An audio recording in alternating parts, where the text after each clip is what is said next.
নিয়োগ দুর্নীতি সংক্রান্ত মামলায় লিপস অ্যান্ড বাউন্স সংস্থার ভূমিকা নিয়ে উঠেছিল প্রশ্ন। আর সেই মামলায় মঙ্গলবার হাইকোর্টে রিপোর্ট পেশ করল ইডি। জানা গিয়েছে কত সম্পত্তির হদিশ মিলেছে তা এদিনের রিপোর্টে উল্লেখ করা হয়েছে।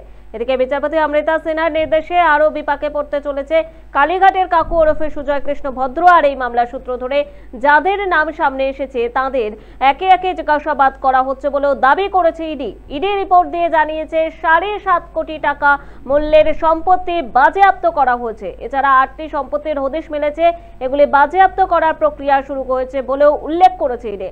লিপস অ্যান্ড বাউন্স সংস্থার সঙ্গে যুক্ত ছিলেন সুজয় কৃষ্ণ ভদ্র। বর্তমানে তিনি এসএসকেএম হাসপাতালে চিকিৎসাধীন। তার কণ্ঠস্বরের নমুনা বা ভয়েস স্যাম্পেল পেতে রীতিমতো হয়রানি হতে হচ্ছে ইডিকে, এমনকি এসএসকেএম এ গিয়েও ফিরে আসতে হয়েছে। আর এই কথা জেনে বিচারপতি এদিন নির্দেশ দিয়েছেন ইডিকে একটি টিম তৈরি করতে হবে, যেখানে একজন চিকিৎসক থাকবেন যিনি ভয়েস টেস্ট করতে পারেন, অনলাইনেও কথা বলতে পারবেন। ইডির জয়েন্ট ডিরেক্টরকেও থাকতে হবে এই টিমে।